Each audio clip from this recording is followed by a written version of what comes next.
మంత్రి పొంగులేటి శ్రీనివాస్ మాట్లాడుతున్నారు. ఇప్పుడు లైవ్ చూద్దాం. అంటే ప్రధానంగా ఇది మొదటి నుంచి ఇందిరమ్మ ప్రభుత్వం ఏర్పడిన దగ్గర నుంచి ఇదే క్యాసెట్ వాళ్ళు మొదలు పెడుతున్నమాట వాస్తవం. ప్రభుత్వం ఏర్పడిన మొదటి వారం రోజుల నుంచి అధికార దహంతో ప్రజలు చాలా క్లియర్గా కాంగ్రెస్ పార్టీకి ఇందిరమ్మ ప్రభుత్వానికి మద్దతు తెలిపి పూర్తి మెజారిటీ ఇచ్చినప్పటికీ ఈ ఇందిరమ్మ ప్రభుత్వాన్ని మేము కూలుస్తామని అనేక పర్యాయాలు ఆనాడు 10 సంవత్సరాలు పరిపాలించిన పార్టీ నాయకులు తహతాలాడుతున్నారు. అనేక సందర్భాల్లో గౌరవ ముఖ్యమంత్రి గారు, సహచర మంత్రులు, మిగతా మిత్రులంతా కూడా అనేక సందర్భాల్లో మేము స్పందించాం. ఇక్కడ ప్రత్యేకత ఏంటంటే రాష్ట్ర ప్రజలందరూ గమనించాల్సిన విషయం ఒకటి ఉంది. చాలా స్పష్టంగా చెప్పారు కొత్త ప్రభాకర్ రెడ్డి గారు. ఏదో మీడియాలో ఉదయం చూశాను, చాలా స్పష్టంగా చెప్పారు. ఏదైతే మొదటి నుంచి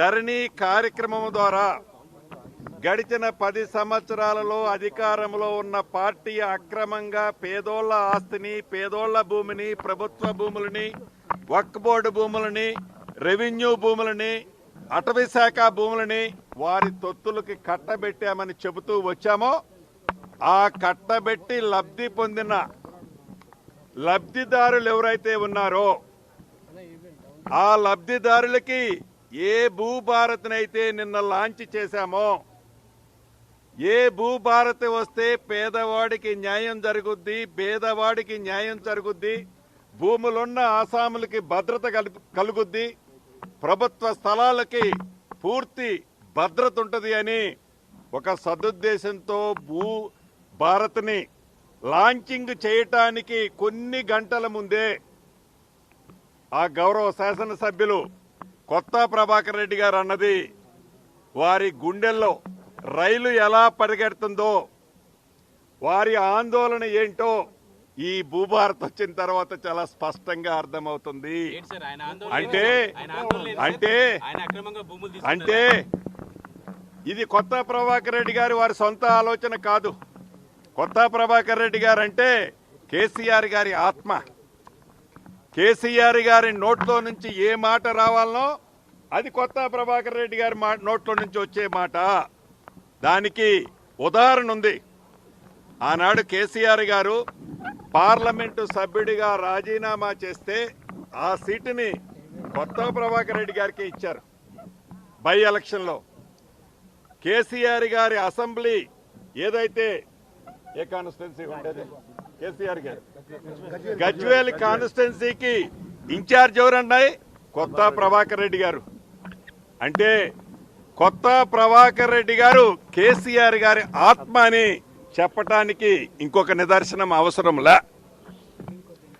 ఏదైతే ఆనాడు కేసీఆర్ గారి ప్రభుత్వం, టీఆర్ఎస్ ప్రభుత్వం అధికారంలో ఉన్నప్పుడు రోజు సిఎల్పి సమావేశంలో ప్రధానంగా 4 అంశాలపైన ఎజెండాను పెట్టుకొని ఈ సమావేశాన్ని నిర్వహించడానికి కోసం మేము ప్రయత్నం చేస్తున్నాం. గౌరవ ముఖ్యమంత్రి శ్రీ రేవంత్ రెడ్డి గారి నాయకత్వంలో సిఎల్పి సమావేశం జరగబోతా ఉంది 11 గంటలకు. ప్రధానంగా 30 సంవత్సరాలుగా ఎదురు చూస్తున్నటువంటి ఎస్సీ కేటగిరీకి సంబంధించి నిన్నటి రోజే అమలు చేస్తున్న సందర్భంగా దానిపైన తీరుతెన్నులు ప్రజల్లోకి ఎలా తీసుకుని వెళ్ళాలని, దాంతోపాటు 10 సంవత్సరాలుగా కళ్ళు కాయలు కాచలు ఎదురు చూస్తున్నటువంటి పేద ప్రజలకు ఇందిరమ్మ ఇండ్లను ఇచ్చేటువంటి కార్యక్రమం కూడా చర్చ జరగబోతా ఉంది. దాంతోపాటు ధనిక పేద తేడా లేకుండా సన్నబియ్యం పంపిణీ హిస్టారికల్. ఇది కూడా దేశంలో 29 రాష్ట్రాలు ఉంటే కేవలం తెలంగాణలోని సన్నబియ్యాన్ని పంపిణీ చేస్తూ ఉంటే ఓర్వలేక బీజేపీది మేమే ఇస్తున్నాం సన్నబియ్యం అని చెప్తున్నటువంటి దాన్ని కూడా ఏ విధంగా ప్రజలు తీసుకొని వెళ్ళాలని. పక్కన మహారాష్ట్రలో బీజేపీ గవర్నమెంట్ ఉంది, పక్కన ఆంధ్రప్రదేశ్లో బీజేపీ స్నేహపూర్వకమైనటువంటి గవర్నమెంట్ ఉంది. గుజరాత్ అమిత్ షా మోడీ గారి ఇద్దరు కూడా కలిసినటువంటి గుజరాత్లో కూడా దొడ్డు బియ్యం ఇస్తున్న సందర్భం. 28 రాష్ట్రాలు ఎక్కడ కూడా ఇవ్వడం ఇక్కడ ఇస్తున్న వైనాన్ని కూడా ప్రజల్లోకి తీసుకుపోయేటువంటి తీర్థులు చెప్పేటువంటి కార్యక్రమం. అదేవిధంగా గతంలో ధరణి పేరిట దోచుకున్నటువంటిది ఆ ధరణి చట్టాన్ని పక్కన పెట్టి కొత్తగా భూభారతి చట్టాన్ని తీసుకుని వచ్చి నిన్నటి రోజు అమలు చేస్తున్నటువంటి ఆ అంశాన్ని కూడా ప్రజల్లో ప్రజలకు తీసుకొని వెళ్ళేటువంటి ఈ 4 అంశాలపైన సిఎల్పిలో గౌరవ ముఖ్యమంత్రి రేవంత్ రెడ్డి గారి నాయకత్వంలో జరగబోతోంది. ఈ కార్యక్రమానికి గౌరవ శాసనసభ్యులు, గౌరవ శాసనమండలి సభ్యులు, గౌరవ పార్లమెంట్ సభ్యులు హాజరవుతారు. ఈ అంశాన్ని, ఈ సిఎల్పిలో జరిగేటువంటి అంశాన్ని ప్రజలకు తీసుకుని కార్యక్రమం చేయడానికి కోసమే ఈ సమావేశం యొక్క ముఖ్య ఉద్దేశం సందర్భంగా తెలియస్తా ఉన్నాను. అంటే కొత్త ప్రభాకర్ రెడ్డి గారు వ్యాఖ్యలు చూస్తే గత 10 సంవత్సరాలలో వాళ్ళు దోచుకున్నది ఎంతో తేలుతున్నది. అంటే వాళ్ళ దగ్గర అవినీతి అక్రమాల సొమ్ము దండిగా ఉన్నట్టుంది. ఏదో కాంట్రాక్టర్లు పడిపోయే ప్రభుత్వం ఇది. బీఆర్ఎస్ నాయకులు పడగొడితే పడిపోయే ప్రభుత్వం ఇది. 10 సంవత్సరాలుగా వారు అవినీతి అక్రమాల పాలనపైన పోరాటం జరిపినటువంటి సగటు కాంగ్రెస్ పార్టీ కార్యకర్తలు, ప్రజలు కోరుకున్న ప్రభుత్వం ఇంద్రమ్మ ప్రభుత్వం. ఈరోజు పీసీ అధ్యక్షులుగా ఆ రోజు కూడా చెప్పినాం, ఎవడు కొడితే దిమ్మ తిరిగి మైండ్ బ్లాక్ అవుద్దే, సినిమాలో డైలాగ్ ఉంది అన్నట్టు. ఆ విధంగా బీఆర్ఎస్ ప్రభుత్వం పడగొట్టడానికి పీసీ అధ్యక్షులు రేవంత్ రెడ్డి గారు ఇతర సీనియర్ నాయకుల సహకారంతో ప్రభుత్వాన్ని పడగొట్టడానికి 3 రోజులకు అదే మాట అంటారు. ఈ ప్రభుత్వాన్ని పడగొడుతూ అంటే అధికారం లేకపోతే ఒక రోజు కూడా నిద్ర పడతలేదు వీళ్ళకు. ఈరోజు మీ తరం కాదు, మీ తాత తరం కాదు, ఎవరు కూడా ప్రజలు ఇచ్చినటువంటి ప్రభుత్వం 5 సంవత్సరాలు ఉంటుంది. మరో 5 సంవత్సరాలు కూడా ఇన్ని చక్కటి కార్యక్రమం చేస్తున్నాం. రైతు రుణమాఫీ చేసినాము. ఈ రోజు ఈ అంశం పైన ఈ రోజు నిన్న కొత్త ప్రభాకర్ రెడ్డి గారు ఒక శాసనసభ్యుడి హోదాలో ఈ ప్రభుత్వాన్ని పడగొట్టడానికి కుట్ర పడుతున్నట్టుగా మేము భావిస్తున్నాం. బీఆర్ఎస్ నాయకత్వం కూడా మేము గెలిచిన 3 రోజుల నుంచి కూడా అదే మాట అంటున్నారు. కాబట్టి ఈ జరిగినటువంటి ఈ అంశాలపైన న్యాయ విచారణ జరపాలని చెప్పి మా గౌరవ ముఖ్యమంత్రి గారిని కోరుతాం. కొత్త ప్రభాకర్ రెడ్డి గారు మాట్లాడుతూ చెప్పకనే చెప్పిండు, బీఆర్ఎస్ పార్టీకి ఇదేం కొత్త కాదు, డబ్బులు పెట్టి ఎమ్మెల్యేలను కొనడం, ప్రజాస్వామ్యంలో పార్టీలను నిర్వీర్యం చేయడం, ప్రజాస్వామ్యంలో ఏదైనా చేయొచ్చు డబ్బులుంటే అనే ఒక ఆలోచనతోటి మాట్లాడినట్టుగా కనపడుతుంది. గత ప్రభుత్వంలో దోసుకున్న 7 లక్షల కోట్లు ఎక్కడ పోయినాయా అని ఎతుకుతుంటే ఇప్పుడు తెలిసింది ఏడున్నాయో. బిల్డర్ల రూపంలో వీళ్ళు పెట్టిన పెట్టుబడులు ఆ రోజు దారదత్తం చేసి చాలా మందికి గవర్నమెంట్ భూములు అంటగట్టి ఆ రోజు ఎంతో మంది బిల్డర్ల దగ్గర వీళ్ళ దగ్గర ఉన్నటువంటి ఈ దోసుకున్న తెలంగాణ సొమ్మును పెట్టినట్టు ఇప్పుడు ఆ బిల్డర్లందరూ కూడా మళ్ళీ మేము తిరిగి ఇస్తాం ఎమ్మెల్యేలను కొని మీరు ప్రభుత్వాన్ని పడగొట్టమని చెప్తుర్రు. నేను ఒకటే చెప్తున్నా, డెఫినెట్గా దీని మీద ఎంక్వైరీ జరగాల్సిందే. కొత్త ప్రభాకర్ రెడ్డి గారు చెప్పాలి, ఎవరా బిల్డర్లు, ఎవరా పారిశ్రామికవేత్తలు ప్రభుత్వాన్ని పడగొట్టాలనే పిచ్చి ఆలోచన చేస్తున్న వాళ్ళు. మరి వాళ్ళంతా క్విప్రోలో లాస్ట్ టైంలో ఏదైతే ప్రభుత్వంలో జరిగినటువంటి అవకతవకలలో భాగస్వాములుగా ఉన్నటువంటి ఈ పెట్టుబడిదారులు ఎవరు, ఈ పెట్టుబడులు పెట్టింది ఎవరి మీద, మరి ఆ పెట్టుబడులను తిరిగి ఈరోజు ప్రభుత్వాన్ని నిర్వీర్యం చేసే పరిస్థితి తీసుకొస్తున్నటువంటి దాన్ని ఇమీడియట్గా ఎంక్వైరీ చేయాలని చెప్పి నేను కోరుకుంటున్నాను. డెఫినెట్గా నేను ఒక పార్లమెంట్ సభ్యునిగా నేను అడుగుతున్న దీన్ని,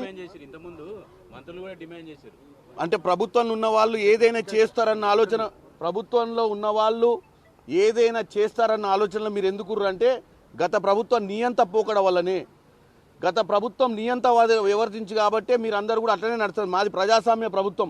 మా ప్రభుత్వం ఉన్నా మేము నిష్పక్షపాతంగా ఉన్నటువంటి సంస్థలను రిక్వెస్ట్ చేస్తున్నాం దీని మీద ఎంక్వైరీ చేయమని. గత ప్రభుత్వంలో రిక్వెస్ట్ చేసేది ఏం లేకుండా అన్ని సంస్థలు వాళ్ళ కిందనే ఉండేది. ఎవరి మీద పడితే దాని మీద ఎంక్వైరీలు చేసేవాళ్ళు, ఎవరి ఫోన్లు పడితే వాళ్ళని ట్యాపింగులు చేసేవాళ్ళు, ఎవరిని పడితే వాళ్ళు తీసుకొని లోపల వేసేవాళ్ళు. మా దగ్గర మేము అధికారంలో ఉన్నటువంటి పార్టీలో ఈరోజు ఎంపీగా ఉన్నా నేను రిక్వెస్ట్ చేసేది ఎందుకంటే ప్రజాస్వామ్యబద్ధంలో రిక్వెస్ట్ చేస్తున్నాం. కొత్త ప్రభాకర్ రెడ్డి గారు మాట్లాడుతూ చెప్పకనే చెప్పిండు, బీఆర్ఎస్ పార్టీకి ఇదేం కొత్త కాదు, డబ్బులు పెట్టి ఎమ్మెల్యేలను కొనడం, ప్రజాస్వామ్యంలో పార్టీలను నిర్వీర్యం చేయడం, ప్రజాస్వామ్యంలో ఏదైనా చేయొచ్చు డబ్బులుంటే అనే ఒక ఆలోచనతోటి మాట్లాడినట్టుగా కనపడుతుంది.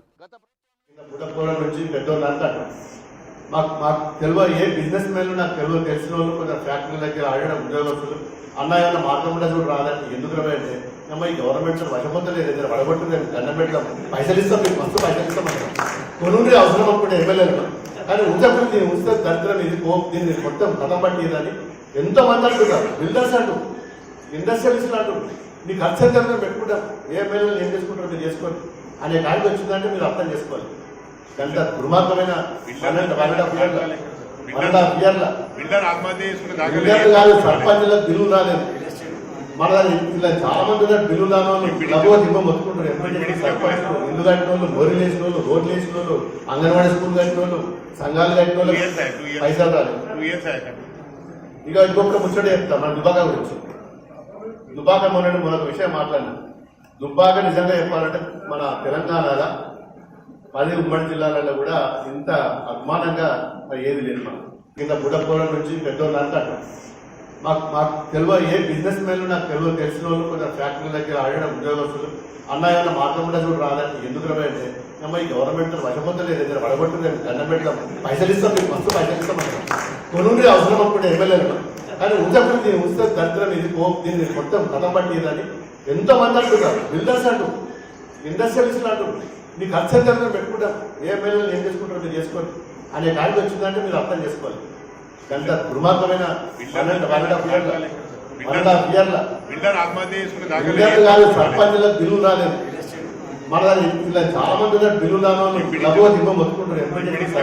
ఇల్లు కట్టిన వాళ్ళు, బోర్లు వేసిన వాళ్ళు, రోడ్లు వేసిన వాళ్ళు, అంగన్వాడీ స్కూల్ కట్టిన వాళ్ళు, సంఘాలు కట్టిన వాళ్ళు పైసలు రాలేదు. ఇక ఇంకొక ముచ్చట చెప్తా మన దుబాక గురించి. దుబాక మొన్న విషయం మాట్లాడినా.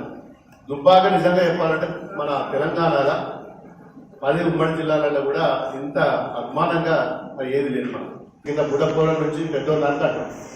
మాకు తెలియ ఏ బిజినెస్ మెన్లు నాకు తెలిసిన వాళ్ళు కొంచెం ఫ్యాక్టరీ దగ్గర ఆడడం ఉద్యోగస్తులు అన్న మార్గం కూడా చూడు రాదని ఎందుకు అంటే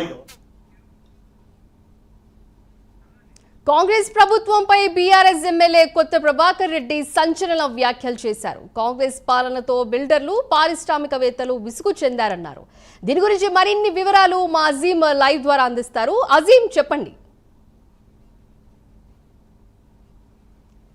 బీఆర్ఎస్ ఎమ్మెల్యే కొత్త ప్రభాకర్ రెడ్డి చేసినటువంటి కామెంట్స్ ఏదైతే కాంగ్రెస్ పార్టీలో నేతలు చాలా తీవ్రస్థాయిలో మండిపడుతున్నారు. ఏదైతే అది కొత్త ప్రభాకర్ రెడ్డి చేసినటువంటి వ్యాఖ్యలు కావు, అది కొత్త ప్రభాకర్ రెడ్డి అనే వ్యక్తి కేసీఆర్ ఆత్మ. అంటే ఏదైతే గతంలో మనం చూసినట్టయితే ఎంపీగా కేసీఆర్ గెలిచిన తర్వాత కూడా రాజీనామా చేసిన అనంతరం ఏదైతే ఆ సీట్ని కొత్త ప్రభాకర్ రెడ్డికే ఇచ్చారు. అలాగే గజ్వేల్ నియోజకవర్గానికి ఇన్ఛార్జ్గా కూడా కొత్త ప్రభాకర్ రెడ్డినే కేసీఆర్ నియమించారు. సో కొత్త ప్రభాకర్ రెడ్డి చేసినటువంటి కామెంట్స్గా చూడకూడదు. అవి ఏదైతే కుర్చీ పోయిందనే బాధ ఇంకా కేసీఆర్ కావచ్చు, కేటీఆర్ కావచ్చు, ఎవరికి కూడా ఇంకా బాధ పోలేదు. ఎప్పుడు కుర్చీలో కూర్చోవాలనే ఒక ఆలోచనలో భాగంగానే వారి మాటలను, వారి కుటుంబ మాటలను కొత్త ప్రభాకర్ రెడ్డి ద్వారా ఏదైతే బిల్డర్స్ అలాగే వ్యాపారవేత్తలు అంతా కూడా విసిగిపోయారు, కాంగ్రెస్ ప్రభుత్వంపై పూర్తిగా అలసిపోయారు, ఖచ్చితంగా మారవలసినటువంటి అవకాశం ఉందని చెప్తున్నారు.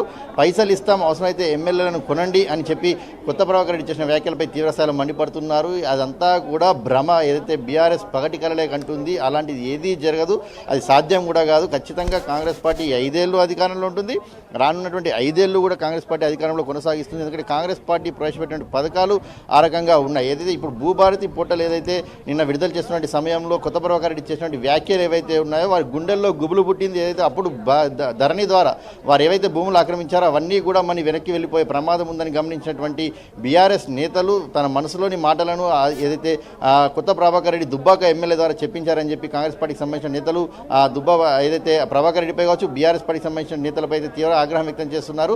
కుర్చీ ఎప్పుడు కావాలి అంటే గతంలో కూడా ఇలాంటి కొనుగోలు చేసింది కూడా బీఆర్ఎస్ ప్రభుత్వం ఉన్నప్పుడు వాడే చేశారు. ఇప్పుడు కూడా అదే తరహాలో ఏదైనా చేయాలని చెప్పి కూడా భావిస్తున్నట్టు కనిపిస్తుంది. సో ఒక కుట్రపూరితమైనటువంటి రాజకీయాలకు పూనుకోవాలని బీఆర్ఎస్ చూసింది. అలాగే బీఆర్ఎస్ కావచ్చు, బీజేపీ కావచ్చు, 2 పార్టీలు కూడా పదే ప్రభుత్వం కూడిపోతాయి. అంటే ఇక్కడ చేస్తున్నట్టు ప్రభుత్వ సంక్షేమ పథకాలు ఏవైతే ఉన్నాయో ప్రజల్లో తీవ్రస్థాయి లోపలికి వెళ్ళిపోతున్నాయి. ప్రజల్లో ఒక మంచి ఆదరణ లభిస్తుంది, పాజిటివిటీ వస్తుంది. సో ఈ నేపథ్యంలో ప్రభుత్వాన్ని ఎలాగైనా బద్నాం చేయాలనే ఉద్దేశంలోనే అటు కేసీఆర్ కుటుంబం కావచ్చు, అలాగే బీజేపీ కావచ్చు, ముఖ్యంగా కొత్త ప్రభాకర్ రెడ్డి చేసిన కామెంట్స్ అయితే అయినవి కాదు, కేసీఆర్ ఆత్మగా ఉన్నటువంటి కొత్త ప్రభాకర్ రెడ్డి చేసినటువంటి వ్యాఖ్యలుగానే చూడాల్సి ఉంటుందని చెప్పి కూడా ఏదైతే కాంగ్రెస్ పార్టీకి సంబంధించిన నేతలు చెప్తున్నారు. Sindhu, right, thank you Azeem.